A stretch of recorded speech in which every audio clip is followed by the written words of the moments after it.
Ouverture ce lundi 14 août à Kinshasa de la table ronde sous l'état de siège avec plus de 150 invités des provinces de l'Ituri et du Nord Kivu.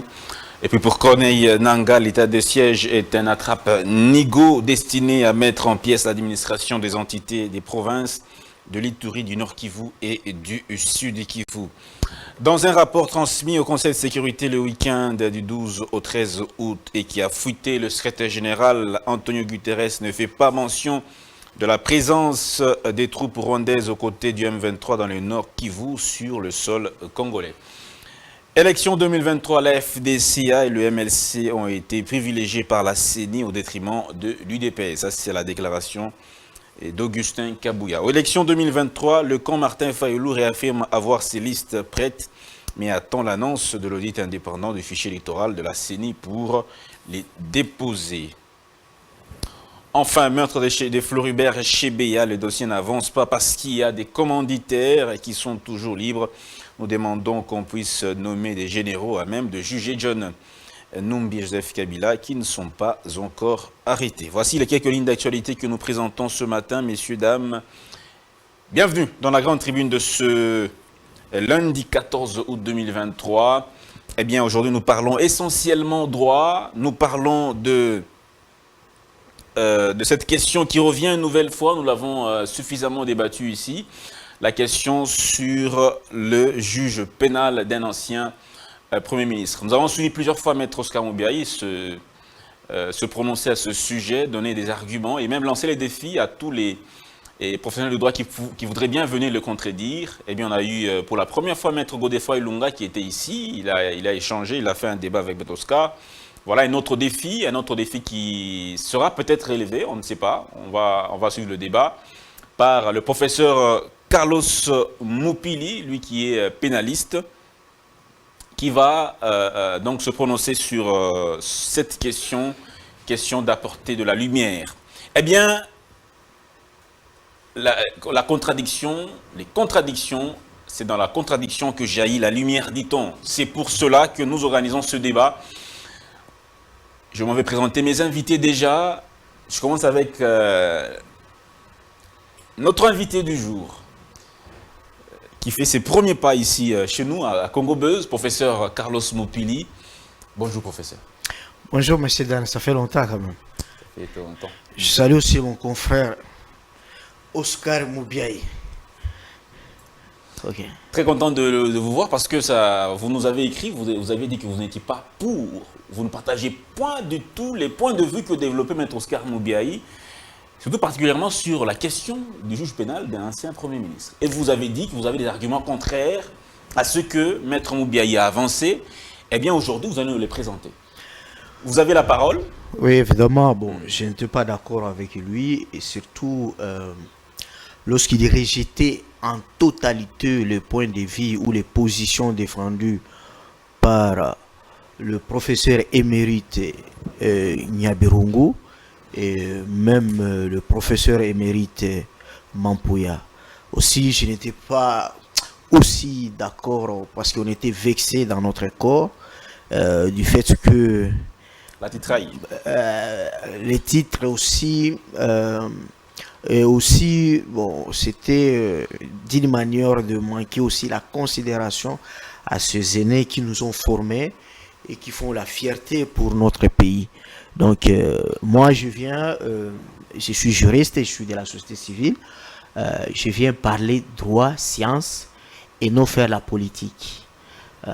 Voilà un peu, parce que vous savez que vous êtes plus suivi et que l'émission telle qu'on vous avait enseigné à l'EFASUC, le média a 3 missions.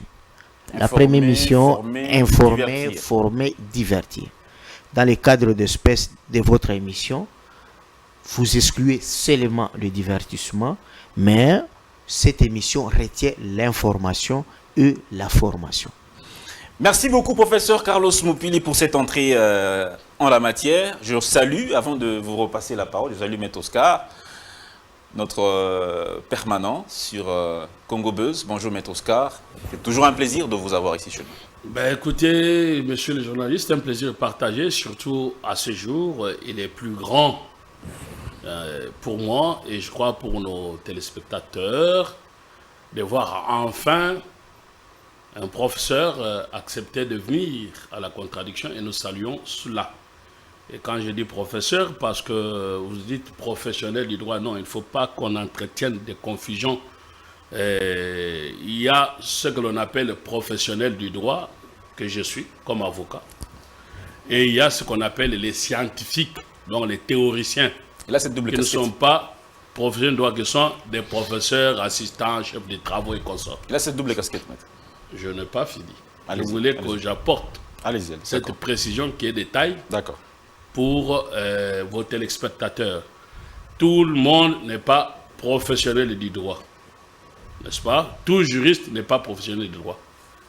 Pour paraphraser les grands professeurs Mbata, tout juriste n'est pas professionnel du droit, mais tout professionnel du droit est juriste. Ça signifie que l'on est professionnel du droit que quand on exerce la profession, n'est-ce pas, du droit, notamment les avocats, les magistrats. Les professeurs ne sont pas des professionnels du droit, mais sont des scientifiques, donc des théoriciens. Ça, c'est une première mise au point qu'il fallait. Une deuxième mise au point qu'il nous faut encore. Le professeur auquel on aurait manqué de respect et de considération, qu'on voudrait aujourd'hui rétablir par les professeurs, leurs collègues, je crois qu'en science, il n'y a pas un problème de respect. Ça s'appelle l'argument d'autorité qui a été banni depuis le Moyen-Âge. En science, il n'y a pas de hiérarchie, il n'y a pas de grands frères en science. Et des idées scientifiques. Il n'y a pas, non, ça c'est vos mentalités révérentielles. Oh, Non, il n'y a pas de... il n'y a pas d'aînés scientifiques. Il n'y a pas de droit d'aînesse en science. Il n'y a pas de hiérarchie en science. Ça s'appelle argument d'autorité. En science, on est tous les mains sur les épaules des géants. Et on apprend toujours. Et on se cultive par la contradiction. Voilà pourquoi j'accepte cette contradiction. Et donc, je n'ai pas manqué de respect aux professeurs qui enseignent depuis 30 ans. Mais j'ai tenu à ne pas laisser passer leurs mensonges scientifiques ou leur hérésie. Et donc, de ce point de vue-là, sur la question que nous débattons de professeur de procès Matata, encore faudra-t-il dire, je n'ai rien contre Matata, ce n'est pas, comme on dit, acharnement. Matata, je ne le connais pas, ni d'Adam, ni d'Ève. Mais simplement, nous ne pouvons pas laisser les hérésies s'installer.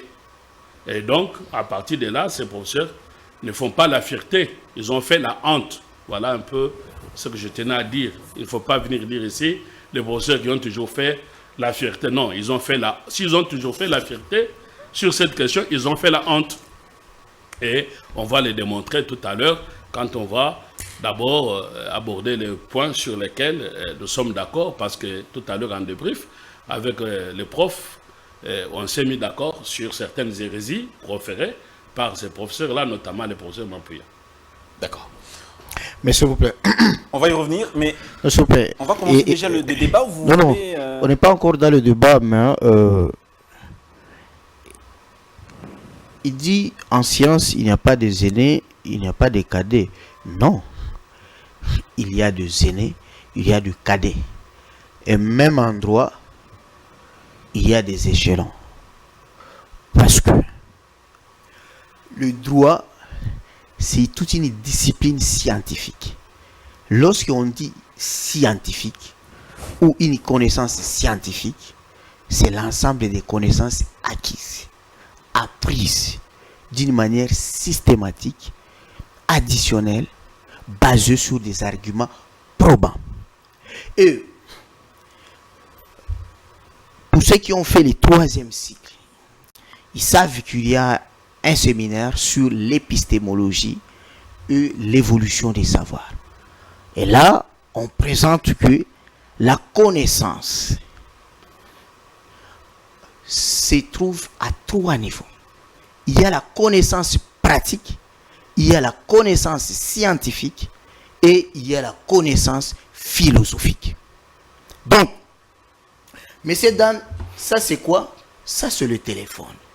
Ça c'est quoi? Ça c'est ma veste. C'est la connaissance pratique, empirique. Mais quand je vous pose la question, qu'est-ce qu'est le téléphone? Qu'est-ce qu'est la veste? Il faut être quelqu'un qui a fait la télécommunication pour connaître la définition du téléphone. Il faut être quelqu'un qui a fait l'ISAM pour connaître la définition de la veste. Là, ça devient la connaissance scientifique ou la connaissance rationnelle.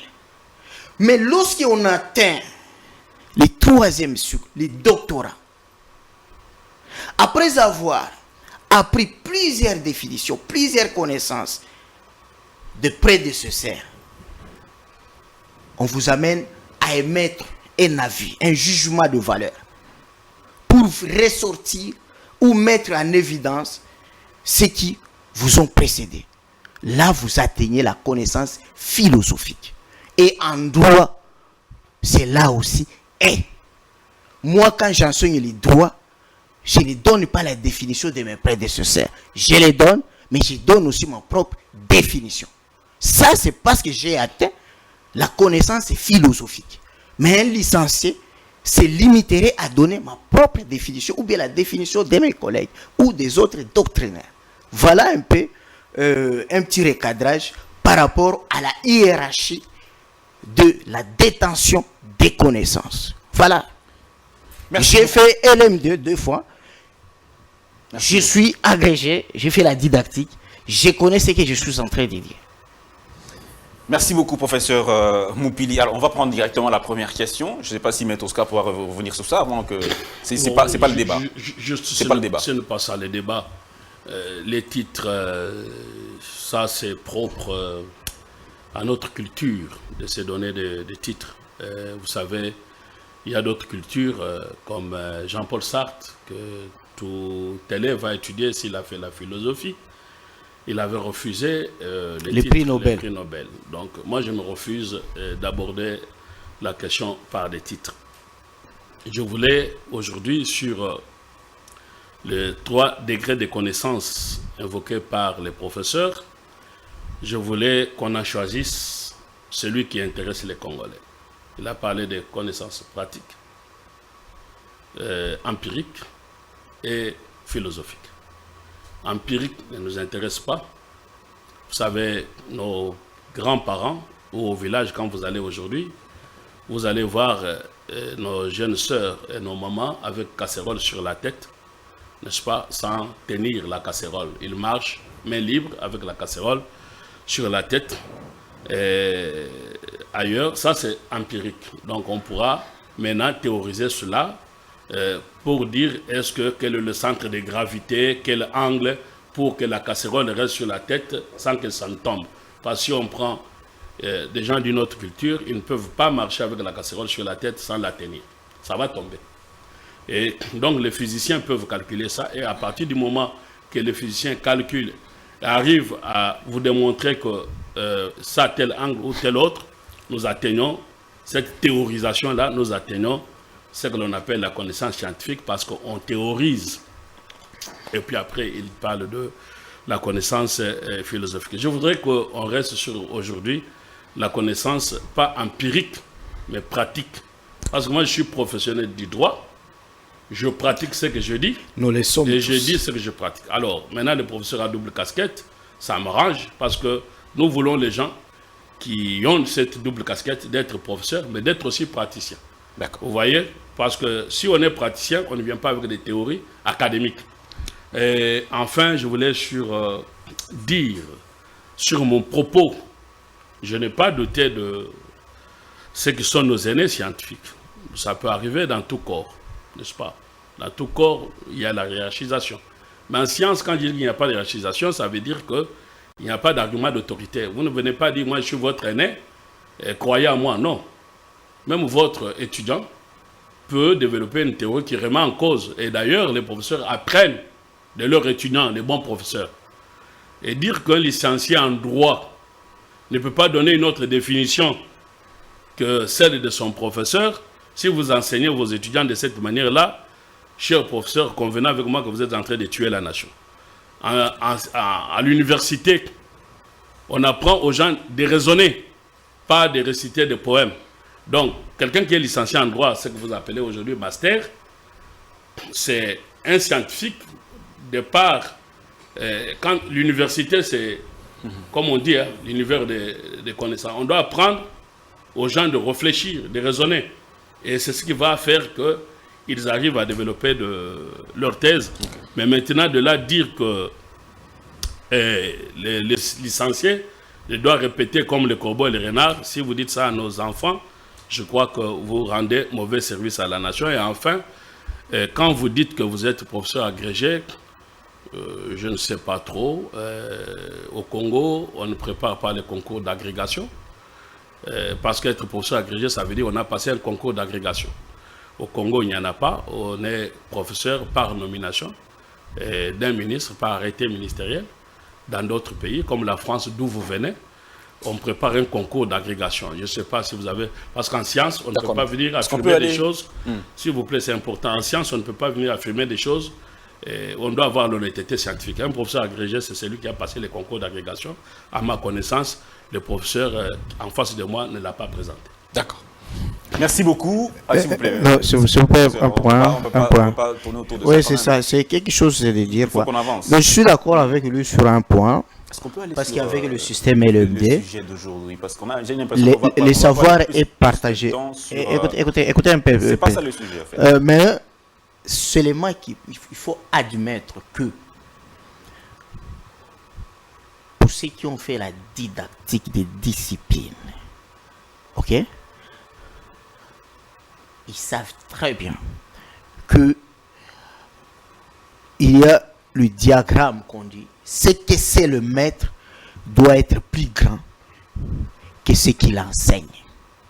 D'accord. Et c'est ce qui fait que ne peut évaluer l'autre qu'il a bien dit, il a mal écrit, que c'est lui qui connaît plus que celui-là. Très bien. C'est pour ce qui fait que lorsqu'un primérien évalue son grand frère des humanités, il regarde son grand frère en train de faire un TP, 1 moins 2, ça donne moins 1. La soustraction dans Z. Alors que lui, à l'école primaire, dans l'arithmétique, on lui a dit c'est impossible. Lui croit que son grand frère a mal répondu, alors que son grand frère a bien répondu. Donc, ça dépend du degré des connaissances. Très bien. C'est seulement ce que je voulais dire. Très bien. Merci beaucoup, professeur Carlos Mopili. Alors, on va prendre la thématique déjà. On va prendre maintenant la thématique. C'est sous la question du juge pénal d'un ancien Premier ministre. Alors, quel est votre argument à ce propos? Merci. Ici, les confrères qui sont devant moi, et que je l'invite au nom du respect de notre Constitution, qui impose les droits à l'information. C'est que ceux qui nous suivent, nos étudiants, ont droit à une bonne information. D'oublier, de laisser nos casquettes, peut-être politiciennes ou quoi, au vestiaire. Ici, comme nous nous sommes entendus, nous allons parler science, débattre science avec les confrères. Je suis avocat, lui autant, parlons science comme si on était devant le juge. Quel est le juge compétent d'un ancien Premier ministre? En tant que Congolais. Ou il faut parler même du président de la République. J'aime quand vous parlez de juge compétent. Je n'aime pas l'usage du mot juge naturel. Parce que dans nos textes légaux, on n'en fait pas usage. Et moi, j'aime respecter l'usage qu'on utilise. Le juge compétent. Parce que lui et moi, quand on est de l'autre côté, l'enfant du deuxième bureau, on l'appelle enfant adultérin. C'est un concept usé en droit positif français. Mais au Congo, on ne tolère pas ça. On dit enfant des second lits. Alors, quel est le juge compétent d'un ancien président de la République ou d'un ancien premier ministre? La réponse est simple. C'est le juge constitutionnel. Et personne, même le professeur Nyabirungu, même Mampouya, n'a pas dit les contraires. Mais ici, il faut situer les choses dans son contexte. C'est que il y a un fait qui s'est passé et après plusieurs années, ça a rebondi. Et on poursuit un ancien premier ministre comme si on poursuivait un sénateur. Et c'est là où ceux qui défendent que dans le contexte du procès de Matata Pognon, le juge constitutionnel n'est pas le juge compétent. Tout simplement pourquoi? Parce que nous parlons droit pénal. Le droit pénal, pour les étudiants ou les téléspectateurs qui nous suivent, est régi par un principe sacro-saint. Celui de nullum crimen, nulla poena sine lege. Ça, c'est ce qu'on enseigne aux juristes juniors. Mais lorsqu'on devient juriste senior, on ajoute quelque chose. On dit nullum crimen, nulla poena, nullum judicum sine lege. Nullum judicum. Cela veut dire quoi? Pas d'infraction sans loi, ni peine sans loi, ni juridiction sans loi. Ça devient clair. Cela veut dire quoi? Le droit pénal, c'est un droit mixte. Lorsqu'on interroge les sous-divisions, il y a le droit public et il y a le droit privé.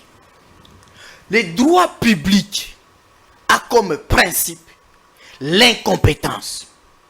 Le droit privé a comme principe la capacité.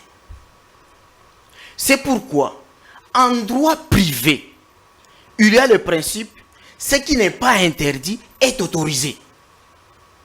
Mais en matière publique, l'incompétence est la règle. Et la compétence devient une exception. C'est pourquoi on dit la compétence est d'attribution. On est compétent parce que la loi ou les règlements vous autorisent de commettre ou d'agir. Qualitate quo. Alors, lorsqu'on veut dire que je suis juge compétent pour juger l'ancien président de la République ou l'ancien premier ministre, le confrère qui est devant moi, qui est publiciste, je vous dis, à l'université Lille 3, c'est une université créée, je crois, depuis 1971, qui forme des publicistes, des meilleurs. Il sait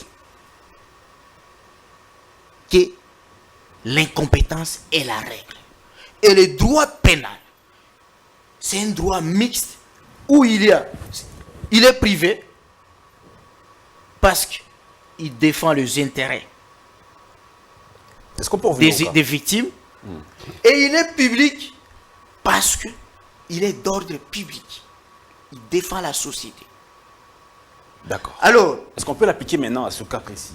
mais c'est là où je vous dis, dans le cas précis, il n'y a aucun texte qui les prévoit. Et le confrère, il dit, je l'ai suivi, ça encourage l'impunité. Oui. Est-ce que c'est nouveau? Il y a vide juridique. Non, ce n'est pas nouveau. Parce que, au-delà de ce principe de la légalité criminelle, il y a aussi le principe de l'interprétation stricte de la loi pénale. On ne l'interprète pas comme l'on veut. Et d'ailleurs, les révolutionnaires français disaient que le juge ne doit être que les micros, la bouche de la loi. Et s'il ose interpréter, c'est la forfaiture. C'est la peine de mort. Donc, merci. Je me limite là, parce que mon temps est là, mais j'entends d'abord sur le principe, il est publiciste, et nous sommes tous d'une même école. D'accord. Qui me contredisent d'abord si la compétence n'est pas d'attribution. Et si elle est d'attribution, qui me la prouve, où est-ce qu'il a lu que le juge constitutionnel et le juge de l'ancien président de la République et de l'ancien Premier ministre. Voilà. Allez, vous avez pris 8 minutes. Ok. Donc, il va aussi s'exprimer pendant 8 minutes. Maître Moubiaï. Merci beaucoup. Je n'ai pas besoin de beaucoup de minutes pour ça. Il faut... Je suis d'une école où on parle utilement. Pour prendre contre-argument. Oui, mais malheureusement, j'ai suivi les professeurs. Pendant 8 minutes, je n'ai pas suivi un argumentaire quelconque. Si ce n'est que des théories générales du droit. Et c'est ce qui pose problème ici, chez nous. Quand on vient dire le principe de l'égalité, ça ne pose pas problème à personne. Parce que de manière universelle, il est admis que le droit pénal est caractérisé par le principe de l'égalité, ce qu'il a dit en latin. Le principe cher à Beccaria, je crois que c'est un principe du XVIe siècle. Sauf que ce principe a évolué. Et j'ai l'impression, malheureusement, c'est pareil que les principes qu'invoquent des Nyabirungu, des Matata, plutôt de... Bon, Nyabirungu c'est l'avocat de Matata, donc ce qu'il dit c'est la bouche de son client, de Mampouya, donc ils ne sont pas entrés dans l'histoire scientifique. Ils sont malheureusement restés dans le passé. Alors, je préfère ne pas revenir sur toutes les théories qui ne nous occupent pas ici. D'accord? Qui ne nous occupent pas ici. Ce qui nous occupe, c'est la question posée. Il faut répondre à la question. Est-ce que l'ancien Premier ministre en droit congolais a-t-il un juge? Ma réponse est oui. Et ce juge-là, on ne l'invente pas. Ce qui interdirait, ce qu'il a appelé le principe de l'égalité, pour nos téléspectateurs, le principe de l'égalité, c'est de dire qu'en droit, tout ce que l'on dit est égal devant la loi. Non, ce n'est pas ça le principe de l'égalité. Ça, c'est un autre principe. Le principe de l'égalité, la loi. Le principe de l'égalité veut que tout ce qu'on dit et l'on fait repose sur la loi. De sorte que si ce n'est plus sur la loi, ça devient de l'arbitraire. Quand vous dites que M. Matata doit être jugé par tel juge, vous le dites sur base de quelle loi qu'il est dit. S'il n'y a pas de loi, ça devient de l'arbitraire. C'est ce qu'on appelle le principe de l'égalité. D'accord? Alors, maintenant, le confrère me pose la question pour dire quelle est la loi qu'il est dit. Et je vais lui donner la loi. Donc, Alors, dans ce qu'il a appelé le principe qui a évolué, parce que dans la base pour les étudiants, parce que les histoires dont nous parlons ici, c'est pour les étudiants débutants de deuxième année graduat, les cours que donne le professeur Nyabiongo pendant 30 ans. Maintenant, mon inquiétude est que ce prof ait enseigné des histoires comme ça à nos enfants. À ce moment-là, j'ai beaucoup de craintes. Et j'ai beaucoup de la peine qu'il ait enseigné des histoires qu'il est en train de proférer. À moins qu'il soit à 30 générations. Oui, à moins qu'il soit en train de le faire dans l'intérêt de son client. Maintenant, comme j'ai son disciple devant moi, comme j'ai entendu un autre disciple qui est passé sur d'autres chaînes, et comme tous se réclament disciples de Nyabirungu, j'apporte la preuve directement ici que la loi le dit. Donc, d'abord, il fallait que, pour besoin de pédagogie, qu'on explique ce que c'est les principes de l'égalité. Donc, à la base de ces principes inventés pour lutter contre l'arbitraire, la loi d'Italien, aux Zokisinga, dans Zokisiyo, il n'y a pas de loi. Il y a eu un Italien, Beccaria, du nom de Beccaria, au XVIe siècle, pour dire qu'on quitte l'anarchie. Il a dit non, on ne peut pas décider sans la loi, sinon c'est l'arbitraire. Voilà. Et donc, il a inventé ce principe qui est à la base un principe du droit pénal de fond et puis qui a évolué pour qu'on l'étende à ce qu'il a appelé pas de juge sans loi. Ok? En même temps, dans l'évolution des choses, je vis qu'il a un peu dit des choses ou comme quoi, par exemple, que le juge est l'esclave de la loi. C'est que Mampouy a dit. Non, ça, ce sont des choses vraiment qui étaient admises à la Révolution française. Ok? Ce sont bon. Je vois que le prof est d'accord avec moi. Donc, qu'ils arrêtent de raconter l'histoire du XVIIe siècle. C'est révolu, on n'en parle plus. Lui, il vient de la France, je viens de la France. En France, on ne parle plus des choses que des Mampouilles sont en train de nous dire ici. C'est révolu. Il le reconnaît. Bon, comme il le reconnaît, je ne développe pas, on va dire j'ai manqué de respect. Je ne vais pas aller loin parce que nous avons un timing et puis un sujet précis. Non, vous avez dit 8 minutes, non? Que tout le monde je n'ai pas fait même 1 minute. Tout Donc j'étais en train d'évacuer déjà ça et je vois qu'il est d'accord déjà avec moi. Alors, donc sur ce principe-là, pour maintenant dire quel est le juge qu'on me cite, Nyabirungu dit, citez-moi un seul endroit dans la Constitution congolaise où on parle de l'ancien Premier ministre. Alors je cite un endroit. Je renvoie, monsieur le professeur et confrère, à l'article 199, vous allez le lire vous-même. 199 de la Constitution. C'est vous qui m'avez posé la question. Oui, mais... Je vous donne la Constitution. C'est plus rapide. Non, vous le donnez dans les pays. Non, parce qu'il faut que ça vienne de votre Non, bouche. lisez. Parce que quand vous allez arriver là où on parle de l'ancien, je crois que vous n'allez plus sortir là-bas, vous deviendrez muet. Parce que vous allez vous rendre compte vous-même et vous aurez du mal par votre conscience Lisez, Dan. à prononcer. Dan, tenez, 199, et ne nous perds pas le temps, s'il te plaît. Nous devons aller vite. Il y a beaucoup de choses et je crois que vos téléspectateurs attendent. Lisez seulement les derniers alinéas là-bas. Vers la 199. De la Constitution. Alinéa 5. Constitution. Dans les 30 jours suivant la fin des fonctions. Bon, qu'on se mette d'accord déjà. Parce que, comme il est scientifique, nous devons rester scientifiques. On peut discuter, on ne peut pas ne pas être d'accord ici, mais il y a des choses sur lesquelles on ne peut plus discuter. C'est ce qu'on appelle les termes de référence. D'accord? Alors, nous devons nous mettre d'accord sur les termes de référence qui n'appellent pas discussion. C'est comme là, la lumière est lumière. Bon. Alors, quand on dit dans les 30 jours qui suivent la fin des fonctions. Les 30 jours qui suivent la fin des fonctions du Premier ministre. Là, on est dans l'ancien ou dans les ministres en fonction. Dans les 30 jours qui suivent la fin des fonctions. Il est en fonction ou il n'est plus en fonction? Il n'est plus. Je ne sais pas, prof, si vous pouvez me répondre. Vous pouvez aussi m'interroger. Il n'est plus en fonction. Je vous suis. Bon, dans les 30 jours qui suivent la fin des fonctions. La fin des fonctions.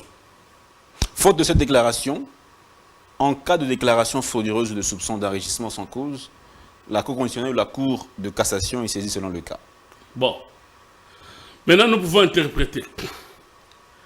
Les membres du gouvernement sont tenus de faire une déclaration de leur patrimoine à l'entrée de leur fonction. comme à la sortie. Et à la sortie, c'est là où on dit dans les 30 jours qui suivent la fin de leur fonction. Je ne vous arrête pas. Je vous dis simplement qu'il vous reste 1 minute. Je vais donner la parole au prof. Mais j'ai fini. Dans votre temps.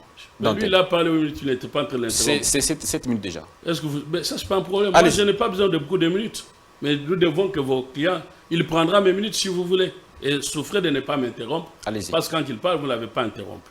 Donc, dans les 30 jours, c'est ce que il a conduit à la polémique actuelle que nous avons sur la mort de M. Chérubin Okende. Il a été appelé à la Cour constitutionnelle dans le cadre de la déclaration du patrimoine. Et ici, je préfère, pour que je ne sois pas pris au mot, en tout cas, il n'a pas été appelé au jour où il s'est retrouvé là-bas. Ou au jour où il se serait retrouvé, parce que rien n'indique que M. Chérubin Okende était à la Cour constitutionnelle au jour de son enlèvement. Mais toujours est-il pour que nos compatriotes, parce qu'on tente de faire croire qu'il y aurait un piège à cet illustre disparu, Chérubin Okende, pour qu'on aille les tuer à la Cour constitutionnelle. Non. Donc, c'est dans le cadre de cet article où il avait l'obligation d'aller comme un ancien ministre éclairer sa déclaration sur son patrimoine. Donc, cela est admis. Et donc, quand on dit, selon les cas, les ministres, c'est devant la Cour de cassation. Comme membre du gouvernement, on a des ministres et le Premier ministre. C'est pour ça qu'on dit selon les cas. Les ministres, c'est devant la Cour de cassation. Et le Premier ministre, c'est devant la Cour constitutionnelle. Et donc, s'il fait une mauvaise déclaration, ça veut dire s'il a menti. Et s'il s'est enrichi illégalement, cet ancien Premier ministre est justiciable devant la Cour constitutionnelle. Merci. J'arrête là. Je vous veux lui donner la parole. Il a dit que je lui cite une disposition légale. Voilà la loi. Je n'ai pas vu ça. Mais lisez. Lisez ça. Vous n'avez pas vu. Oui, lis. Mais vous avez la Constitution. Oui, Article lis. 99. Mais vous m'avez dit que vous avez la Constitution. J'ai la Constitution qui lit. Mais lui, il a lu. Vous Lis encore. avez dit que vous n'avez pas vu. Mais pour bien voir, lisez vous-même dans votre... Bon, donne-moi ma Constitution. Lui, il a la Constitution. Chacun lit ça. C'est la même Constitution. Moi, je vous ai lu. Je vous renvoie. 99 alinéa 5. Vous dites que vous n'avez pas vu. J'ai Regardez. compris. Vous avez compris bien, vous avez lu. Lisez d'abord. Dans les 30 jours, C'est ça. Qu'on se mette d'accord sur les thèmes et les références. Sinon, nous allons discuter dans le vide. Moi, vous dites que vous n'avez pas vu. Moi, je vois. Je vous renvoie à ça. Article 99, dernier alinéa. alors, Maître Mopili. Si vous allez dans cette compréhension-là, je vais vous aider. Avant qu'on ait dans la compétition, lisez d'abord. Je vais vous aider. À quoi? Allons dans la loi organique qui régit la Cour constitutionnelle à son article 108. Les infractions... S'il vous plaît. Est-ce que vous pouvez lire d'abord Je que suis nous dans soyons mon sur temps. les mêmes termes? Je suis dans mon C'est temps. pas un problème de temps. Est-ce que l'on peut dire, j'apporte ici un démenti solennel, que quand qui c'est, Nyabirungu dit qu'on ne peut pas parler de l'ancien Premier ministre dans la Constitution, j'ai dit la Constitution pas de l'ancien Premier ministre. À l'article 99, alinéa 5. Vous souhaitez... J'ai cet article-là, 99, alinéa 5. Pour qu'on avance, lisons le même article. Qu'ils lisent. Alors, Maître Mopili, S'il vous plaît.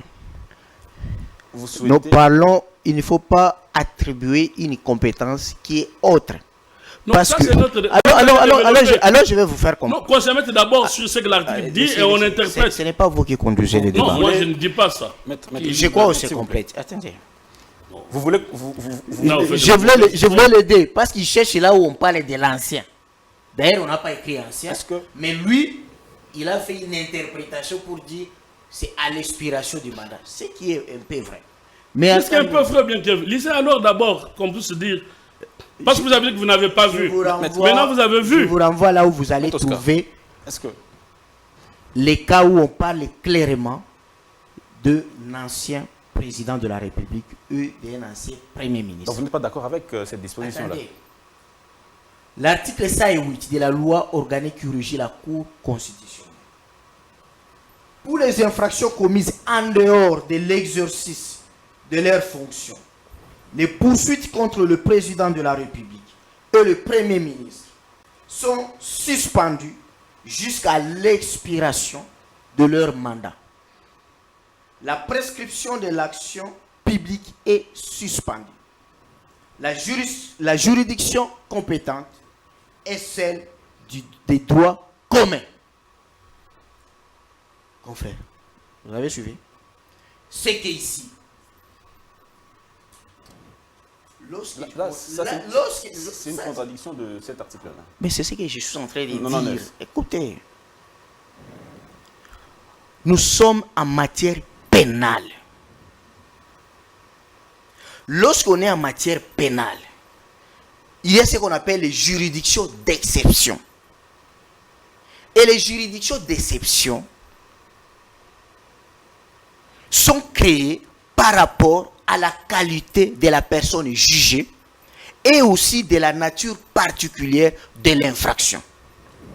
C'est comme ça que jusqu'à présent, la doctrine retient trois. Nous avons par exemple les juridictions pour les mineurs, où on vous dit, dans notre droit positif congolais, un Congolais ou une personne âgée de moins de 14 ans, écoute-moi, je suis en train de démontrer. Si on va on touche là-bas, ici, ça Mais ce que vous devrez comprendre, Dan, c'est que en matière de droit pénal, telle infraction ou telle personne, selon telle juridiction. C'est ce que je suis en train de vous parler. Nous parlons de juge constitutionnel, de la Cour constitutionnelle, qui est une juridiction d'exception, qui n'est pas une juridiction d'un ordre, mais une juridiction créée par la Constitution. Et nous parlons ici des infractions créées par le droit constitutionnel. Donc nous sommes en matière de droit constitutionnel pénal. Ce ne sont pas des choses comme ça. Donc selon cet article-là... Alors, attendez, suivez le débat, faites la police des débats. Non, je veux juste comprendre. Je crois que vous n'êtes pas juriste.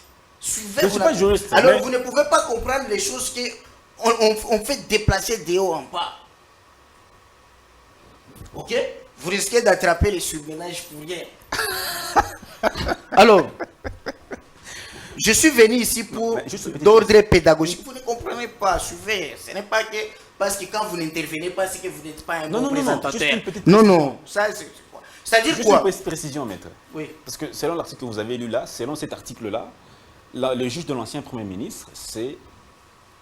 Comment dire? C'est-à-dire, vous avez compris que il y a les actes, les infractions posées par le président de la République et le Premier ministre par rapport à leur mandat. Là, ils sont justiciables devant la Cour constitutionnelle. Mais lorsque... Ils sont hors mandat. Non. Lorsqu'ils commettent les infractions détachables à leur fonction, ok? On ne les poursuit pas. On attend à l'expiration de leur mandat et ils seront poursuivis par des juridictions de droit commun. Est-ce que vous avez compris la différence? C'est-à-dire, il y a les infractions posées par le président de la République et son Premier ministre à tête terre. C'est pourquoi on dit à l'exercice de leurs fonctions. Mais il y a d'autres infractions, mais qui ne sont pas détachables à leurs fonctions. Là, vous entendez la fin de l'expiration du mandat. Et ce n'est pas une impunité. En France, l'article 67 de la Constitution française,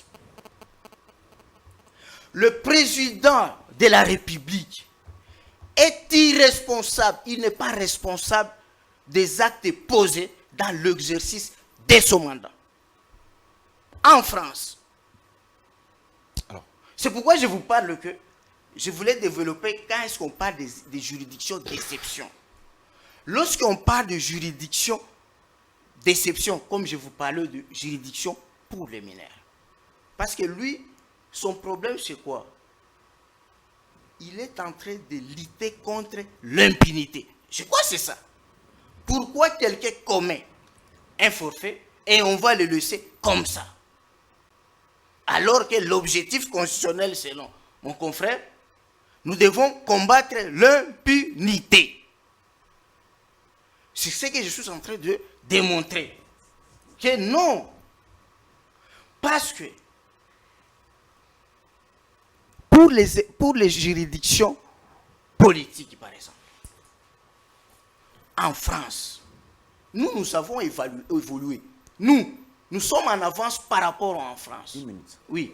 Une minute. Oui. Clairement, dans le cas, si on prend un cas précis, le cas de l'ancien Premier ministre, M. Matata Ponyo, quel est son juge pénal? Ah, très bien. Pour les cas d'espèce, il n'y a pas un juge pénal pour le Premier ministre Matata Ponyo. Dans l'affaire Bouka Ngalonso. Vous pouvez le prouver, article par article? Ce n'est pas moi de le prouver, nous sommes en matière publique. Lorsqu'on est en droit public, en droit pénal, il faut que la loi prouve, ok, que Dan vous disait que... Attendez, je vais vous faire lire. Pour finir, Ahmed, s'il vous plaît, vous avez pris beaucoup de temps. Pour finir. Et puis l'exemple, l'exercice est simple, peut-être pour comprendre un peu les choses. Vous savez, dans la Bible, Jésus, on l'a amené chez Caïphe. Caïphe ne l'a pas jugé parce qu'il a estimé qu'il n'était pas compétent. Il l'amène chez Pilate. Pilate, il examine les faits. Il dit non, non. Il le renvoie chez le roi Hérode. Hérode, il dit non, non. Il renvoie encore chez Pilate. Maintenant, on alourdit l'accusation pour dire celui-ci, il provoque les actes de rébellion. Merci beaucoup, maître. Et c'est là où Pilate va dire non. Il peut fonder sa compétence. Donc, lorsqu'on parle de la compétence d'une juridiction, pour chuter, oui, il faut que ça soit clairement dit.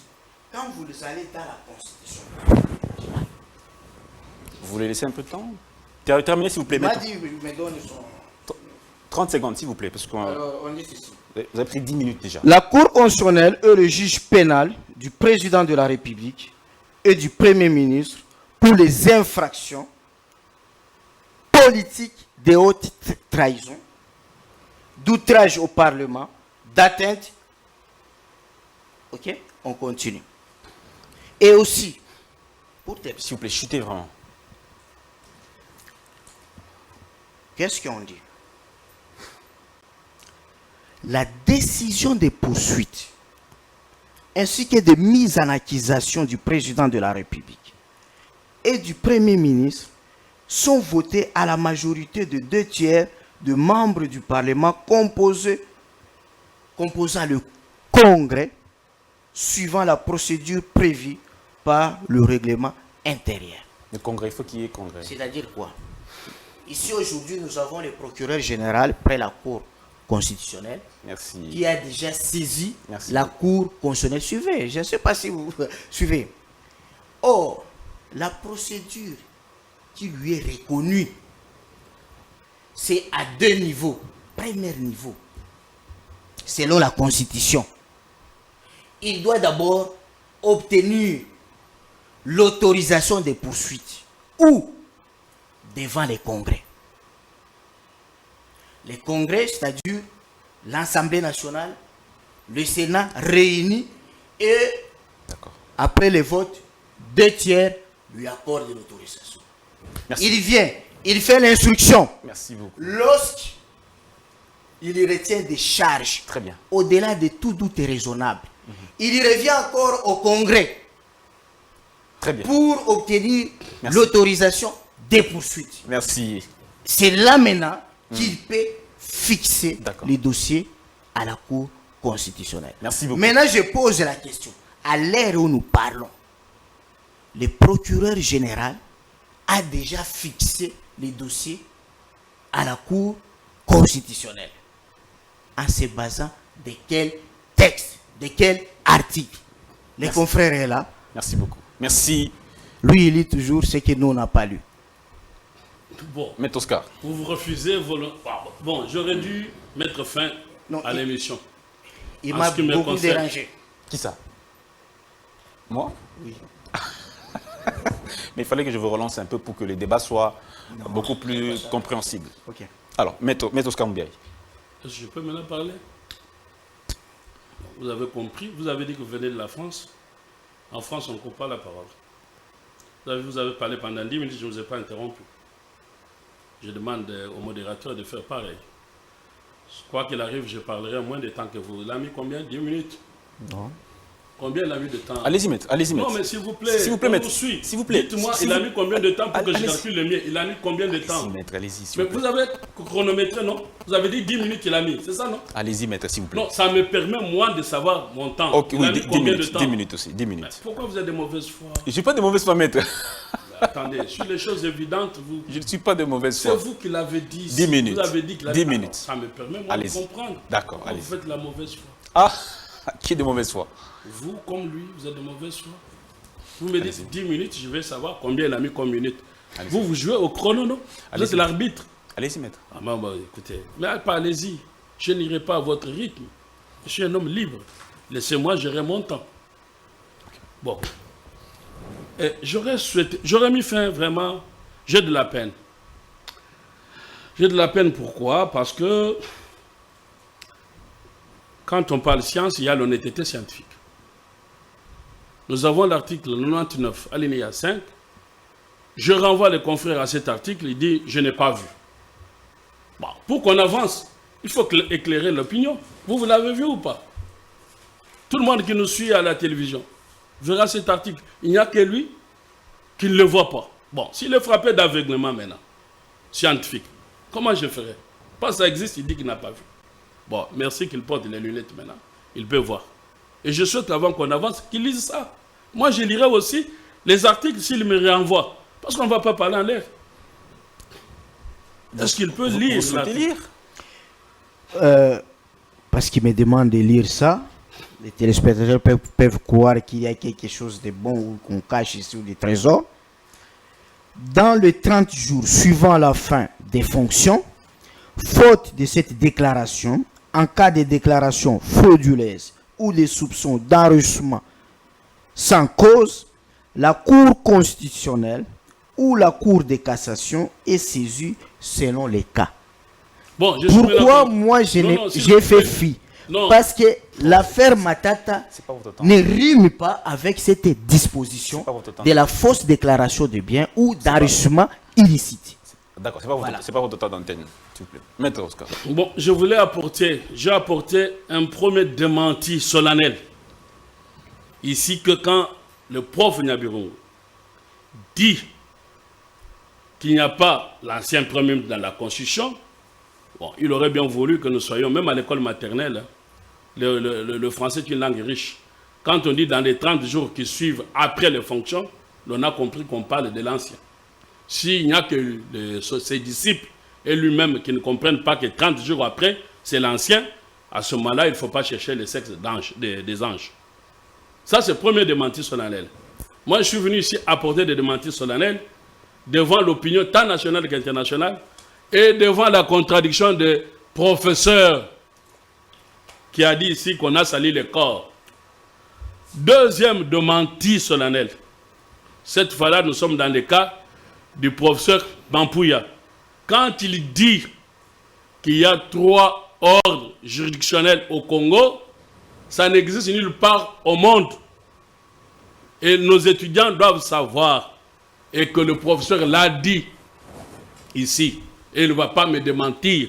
Je l'interroge, il peut m'interroger. Il n'y a que 2 ordres juridictionnels, administratifs et judiciaires. Et encore, les 2 ordres, administratifs et judiciaires, c'est dans un système dit dualiste, ça veut dire 2. Mais il y a des systèmes monistes où il n'y a pas 2. Et le 2 là, c'est d'ailleurs que la France qui parle de droit administratif, qui est une exception d'ailleurs française. Bon, bref, je demande maintenant au prof. Est-ce qu'en droit congolais, il y a 3 ordres juridictionnels? Je crois qu'il m'a dit, il va être honnête avec moi, il va vous dire non. C'est en tout cas un professeur digne de son nom, venu de France comme il est dit. S'il m'a dit 3, je déchire ma robe. Il est là. Mampouy a dit il y a 3. Et on entend aujourd'hui les juristes congolais disent il y a 3 ordres. Non. Juste une réponse par rapport à ça. J'ai fait la France. Les grands professeurs du monde nous ont enseigné. Il n'y a que 2 ordres de juridiction. On parle de la règle de la dualité juridictionnelle. Donc, il y a l'ordre judiciaire sous l'autorité de la Cour de cassation. Non, et au Conseil d'État. L'ordre judiciaire. Ah, quoi, oui. Et l'ordre administratif sous l'autorité des conseils d'État. La Cour constitutionnelle, non, vous êtes dans mon temps. C'est une juridiction créée par la Constitution. Mais ce n'est pas Mampouya qui le dit. C'est une faute des droits qui a été constitutionnalisée et vous les trouverez dans l'exposé de motifs. Bon, très bien. Une faute de droit qui a été constitutionnalisée, une faute donc de rédaction. Non. Ça se trouve dans l'exposé des motifs. Est-ce que je peux parler? Mais dans la révision, il faut commencer par là. Il faut enlever ça. Bon. S'il vous plaît. Donc, vous savez, je suis celui qui prône Bossembe à son honneur, m'appelait parfois géniteur de la 4e République. Donc, si vous êtes d'accord qu'on révise la Constitution, moi, je ne parle pas des révisions constitutionnelles, je parle de la modification. Et que je demande, n'est-ce pas, aux candidats aux élections présidentielles d'inscrire dans leur programme la sortie de la 3e République pour sortir de toutes ces confusions. Bon, là n'était pas le débat. Vous avez compris qu'avec le professeur, donc le monde entier pourra vous dire qu'il n'y a que 2 ordres juridictionnels. Vous avez vu les disciples de Nyabirungu et de Mampouy ici qui parlaient des 3 ordres dans leur dernier débat. 3e chose, ça dans le propos du prof, là c'est une erreur propre à lui. On ne parle pas de juridiction d'exception. La Cour constitutionnelle n'est pas une juridiction d'exception. Et le terme juridiction d'exception est prohibé. En droit, on ne parle pas de juridiction d'exception. Ça a été prohibé. S'il peut me contredire, il aura la parole. On parle de juridiction spéciale et non pas d'exception. Il y a une grande nuance. Bon, une fois que l'on a dit ça, vous avez compris que le prof m'interroge en s'appuyant sur un autre argument qu'on détruit dans 1 minute. Même pas 1 minute, seconde. Il me demande, et ça, j'ai suivi l'avocat, je crois que c'est le confrère Onyemba. Je l'invite aussi au débat, il ne vient pas, mais il tweet, il parle. Je l'ai suivi tweeter pour dire ce que vous induisez les gens en erreur, s'il me suit. Je l'ai suivi dire ce que vient répéter ici le professeur, pour dire que l'article 166, comment on va voter au Congrès. Alors, je le renvoie à l'article 83 de la loi organique qu'il a cité sur le fonctionnement et la Constitution. L'article 83. Parce qu'on a parlé des infractions commises dans l'exercice et hors exercice. Alors, là, l'article 83 dit, on peut le lire. Moi, je ne parle de la loi organique, il peut lire. Monsieur... Non, donnez-nous, pouvons lire. Donnez-lui à Dan, il va lire.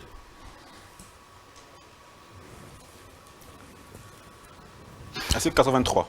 Oui. Vers la fin. Vers la fin. Oui. Dernière linéa. Oui. Il dit dans le cas de l'article 99, alinéa 5. Non, il a dit lorsqu'il est fait application. De l'alinéa 5. Lis à haute voix, s'il te plaît. Excuse-moi. Lorsqu'il est fait application de l'alinéa 5 de l'article 99 de la Constitution. S'il vous plaît. L'article 99, c'est celui là qu'on avait invoqué à la Constitution. Oui. Où il y a fausse déclaration, où il y a eu vol. Vous avez été ancien Premier ministre comme madame, vous avez volé. Et quand vous avez volé, vous faites une fausse déclaration. Vous vous êtes enrichi. On doit vous poursuivre. C'est l'article 99. Okay. Alors, allez-y maintenant. Lorsqu'il est fait application à cet article, pour la procédure, on prévoit quoi? La Cour est saisie aux fins des poursuites pénales à la requête du procureur général agissant d'office ou sur plainte. Arrêtez-vous là-bas, c'est tout. Donc, il vous dit, ils font une mauvaise lecture. Quand il s'agit d'un Premier ministre en fonction, la Cour est saisie sur autorisation du Parlement en congrès. Et ici, il faut encore ajouter, parce que nous n'avons peut-être pas le temps, quand on est venu vous dire ici que pour déclaration de l'état d'urgence, il fallait que le congrès se réunisse, c'est encore un mensonge, cette fois-là dans les chefs de M. Tambo Mwamba. Mais je ne vois pas Mampouy les critiquer ici, alors qu'il nous a laissé mourir de Covid, Mabunda et Tambo Mwamba. Mampouy qui parle de déclaration de l'état d'urgence ne critique pas ça, pour lui ce n'est pas grave. Bon, bref, ça ce n'est pas un débat, Mais s'il peut venir au débat, nous allons en parler. Donc l'article 119 de la Constitution ne s'applique pas à la déclaration d'urgence, ça n'exige pas les congrès. Bon, ici maintenant, je vois le professeur en train de lire. Donc quand il s'agit des infractions, quand Matata est en fonction du Premier ministre, à ce moment-là, on applique l'article 166. Vous pouvez chuter, vous avez 10 minutes. Vous pouvez chuter déjà? Quand il est là en fonction, on applique l'article 166. Et quand il n'est pas en fonction, on n'applique pas l'article 166. C'est l'article 83, cher à lui, c'est lui qui a amené ce code-là, multiple, dit que cette fois-là, c'est sur requête du procureur général pré-cour constitutionnel, et c'est ce que le magistrat Mokolo a fait, et je vous ai toujours dit, c'est un magistrat chevronné, il ne pouvait pas se méprendre, et donc les gens devraient lire. Donc quand Matata n'est plus en fonction, on n'applique pas l'article 166, c'est l'article 83 de la loi organique qu'il a et qu'il peut relire, qu'il ne connaissait pas et qu'il doit connaître maintenant. Bon, ok. Est-ce que vous êtes en train de m'interrompre? Vous dites que c'est déjà l'heure. Bon, si vous dites que c'est déjà l'heure, je m'arrête là. Et puis, il y a d'autres histoires. Donc, on a dit quoi? Le juge constitutionnel est juge compétent, de l'ancien comme du nouveau. Bon, le prof Luzolo arrive au même résultat, mais il ne démontre pas en termes procéduraux. Je comprends, c'est un pénaliste, généraliste. Mais là, il faut combiner beaucoup de théories pour arriver au résultat. Donc, là, je vous démontre que le juge pénal est là. On vous dit l'article 166 de la Constitution, je vous démontre qu'il est neutralisé quand on n'est plus en fonction. C'est l'article 83 qui s'applique. On vous dit que l'article 168 de la Constitution, je crois qu'il aura des temps là-dessus. L'article, je préfère vider ça comme ça, il prendra tout le temps. L'article 168, on vous dit, la loi ne rétroagit pas. Non, l'arrêt n'est pas une loi. L'arrêt est une jurisprudence. Et encore un démenti formel. Quand Mampouy a dit, lui, il va ne pas me contredire. Quand le prof Mampouy dit que la jurisprudence n'est pas une source de droit, c'est une aberration et une hérésie. Donc, l'article 168 qu'il lise matin, midi, soir, cet article-là ne s'applique pas parce que c'est un article réservé à des décisions de fond. Or, l'arrêt Kaloba n'est pas une décision de fond et même alors, la jurisprudence en droit rétroagit. Donc, voilà un peu ce que je peux lui dire en bref. Et l'article 168, c'est une copie conforme de l'article 162, non plutôt 62 de la Constitution française. Et quand il vous dit qu'en droit français, le président de la République n'est pas pénalement poursuivable et irresponsable, bon, je ne sais pas quelle est l'interprétation, il vient d'une autre France que la mienne. Vous savez tous que sur le Chirac a été poursuivi pour sa gestion à la mairie de Paris. Bon, maintenant, l'article qui dit là, il est lit mal. Quand vous descendez l'article 68, tout de suite, définit mieux les choses.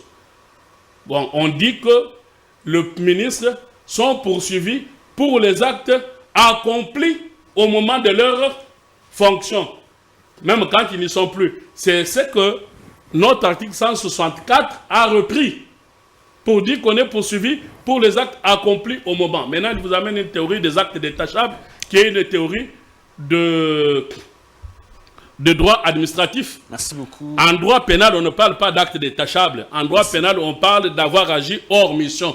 Merci beaucoup. Et c'est ce qu'on retraduit par l'article 164 dans l'exercice ou à l'occasion.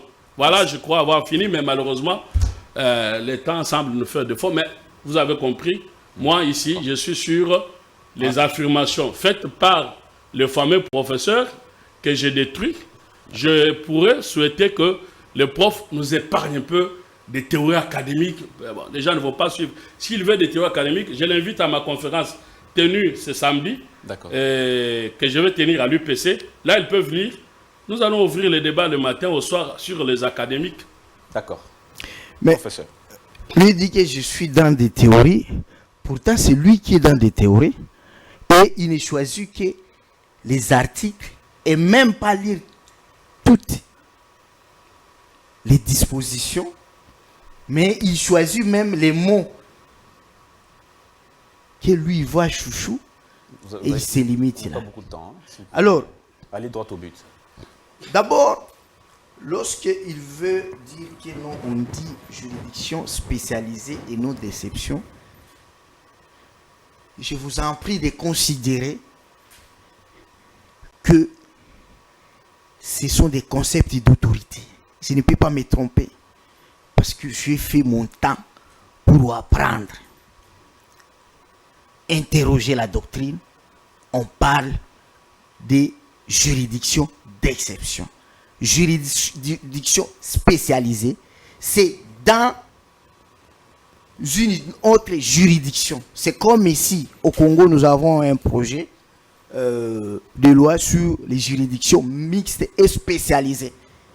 C'est-à-dire, ce sont des juridictions dans d'autres juridictions, mais avec une spécialité, et cela est défini dans une compétence matérielle. Mais ici, c'est pourquoi je vous disais de ne pas m'interrompre, on parle de juridictions d'exception, c'est par rapport à la qualité de la personne jugée et aussi de la nature particulière d'une infraction. Parce qu'en droit pénal, une infraction ou un fait infractionnel peut changer la qualification selon la victime, selon l'auteur. Lorsque c'est Dan que j'adresse des propos qui frisent son honneur. Dan à qui j'adresse, pas que je parlais déjà Dan à qui j'adresse. Là, j'ai fait injure publique. Mais si je le fais, si la victime n'est plus Dan ou n'est plus confrère Oscar, ça devient, par exemple, c'est le président de la République, les mêmes mots injuriés, le même propos injurié, la qualification change, ça devient offense au chef de l'État. C'est la même chose. Une infraction qui n'existe pas en droit pénal congolais. Ça existe. Ça existe. Lis-moi, ça existe. Alors, deuxième chose. 2 minutes pour finir, s'il vous plaît. Lorsque vous parlez, par exemple, de habit de confiance. L'habit de confiance, c'est le même fait du détournement de deniers publics. Mais maintenant, je reviens. Les confrères, ici, ils évoquent l'article 83. Oui. Vous pouvez lire ça. Qui fait un raccordement frauduleux. Lisez, s'il vous plaît. Le titre, c'est de la déclaration du patrimoine familial. Papa, même quand nous apprenions les titres de la déclaration du patrimoine familial. Est-ce que l'affaire Boukangalonzo, c'est une déclaration du patrimoine familial? Donc, moi, je ne peux même pas aborder dans ce sens-là. Mais je reviens dans la procédure pénale. En France, lorsque j'ai dit nous sommes avancés qu'en France. En France, le président de la République n'est pas responsable de tous les actes posés dans l'exercice de ses fonctions. Et si il fait un manquement grave à l'encontre de son devoir, donc la haute trahison, le président, il sera devant la haute cour. Et la haute cour, quand vous entendez de la haute cour en France, quelle est la procédure? C'est que c'est d'abord soit une chambre réunie et qui se prononce en 2 tiers. Nous sommes au Congo. Et puis nous allons dans l'autre chambre. C'est-à-dire c'est le congrès. Parlons du Congo. Qui est la haute cour, et cela est présidé par le président de l'Assemblée nationale. Nous sommes en France. Mais comment en France on poursuit un membre du gouvernement? Comment on poursuit l'air Matata Pogno en France? Pour finir, s'il vous plaît. Je vais finir. Pour dire que nous sommes avancés. En France, d'abord, on présente la plainte devant la commission de requête. Là, c'est pour statuer, pour filtrer la recevabilité. Et là, cette commission de requête est composée de 3 juges, anciens conseillers. Ne prenez pas votre... Je suis avocat en France. Hein. Attends, on y va. Ne soyez pas plus catholique que les... Ne vous en faites pas. Ne soyez pas plus catholique que les papes. Ne vous en faites pas. Ne vous en faites pas. Donc, revenez au Congo. Après, lorsqu'on quitte la commission de requête, si la plainte est jugée recevable, la plainte est transférée au procureur général, près la cour de cassation. Celui-ci aussi, qu'est-ce qu'il fait? Il envoie ça à la commission d'instruction. Et après la commission d'instruction, c'est là maintenant où on saisit la Cour de justice de la République. C'est la Cour de justice de la République qui est composée de 12 parlementaires, plus 3 juges qui viennent de cassation, mais c'est présidé par le juge, par un magistrat professionnel. Merci beaucoup. Où on statue maintenant sur la poursuite d'un premier ministre ou un membre du gouvernement. Donc, en fonction bien ancien. Pardon? Cette procédure que vous décrivez, c'est pour un premier ministre en fonction ou un ancien? Mais vous parlez comme moi je parle. Vous disiez qu'en France on ne parle pas quand l'autre parle. Vous vous contredisez. Vous aviez fini. Alors, c'est pour vous dire quoi? Non, c'est pour vous dire quoi? Prof. Nous terminons le débat. Les confrères n'ont pas prouvé que par rapport à l'infraction dont Matata Ponyo est poursuivi comme Premier ministre, quel est son juge compétent? Il ne l'a pas prouvé. Il est allé trouver un juge compétent par rapport à la déclaration du patrimoine familial.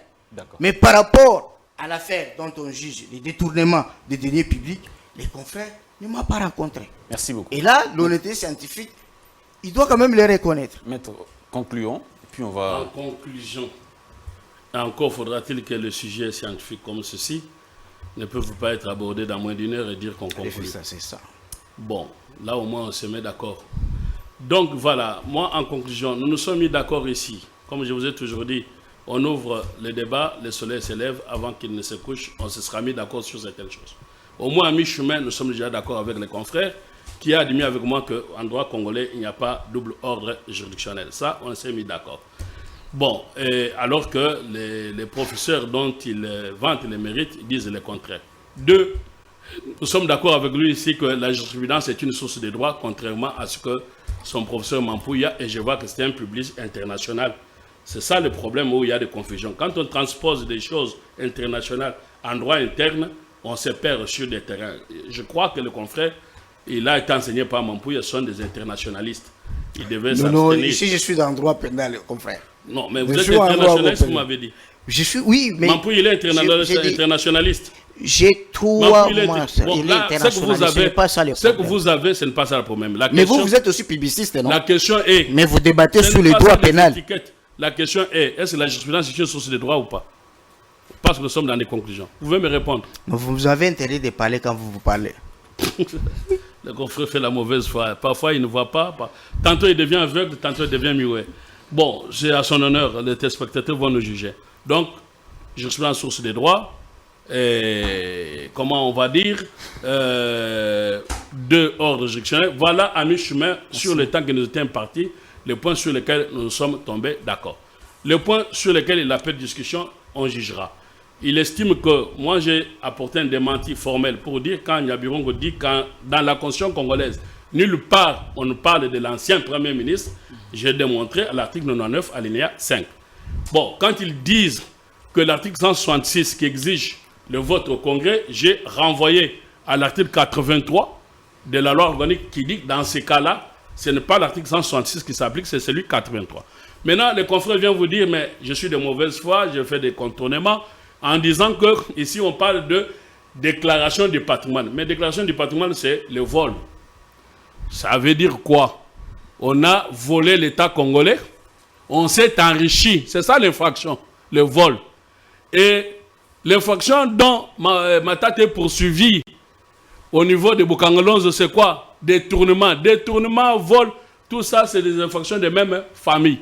Donc, à l'article 99, alinéa 5, il s'agit du vol du trésor public. À l'article l'affaire Bukangolonzo, il s'agit du vol du trésor public. Dans l'affaire 1000 écoles, zaïranisation, il s'agit du vol. Ça veut dire, je dis quoi ici, en un mot, et en conclusion, je milite, comme il l'a dit, pour mettre fin à l'impunité et pour protéger la richesse de nos enfants. Les dirigeants politiques doivent arrêter de voler l'argent du contribuable. Voilà ma lutte. Et c'est en cela, quand on me dit que je suis Tshisekediste, que j'ai acclamé, parce qu'avec Tshisekedi, impunité zéro, l'état des droits en marche, et c'est pour ça que j'ai mis l'état des droits en marche. Le reste, c'est académique. J'invite tout le monde à la conférence. samedi à l'UPC, ce sera non-stop devant les étudiants. On va éclairer toutes les théories qui n'ont rien à voir. Donc, s'il vous plaît, Dan, Je vous dis, là, j'aime un peu les confrères, là où beaucoup. il a chuté, Merci. parce qu'il a fait une bonne présentation. Il défend ce qu'il dit, il défend l'état du droit et Merci il beaucoup. veut lutter contre l'impunité. Mais ce qu'il faut admettre que le droit pénal n'est pas une vengeance de l'État, mais une réaction sanctionnatrice organisée dans le respect du droit de l'accusé.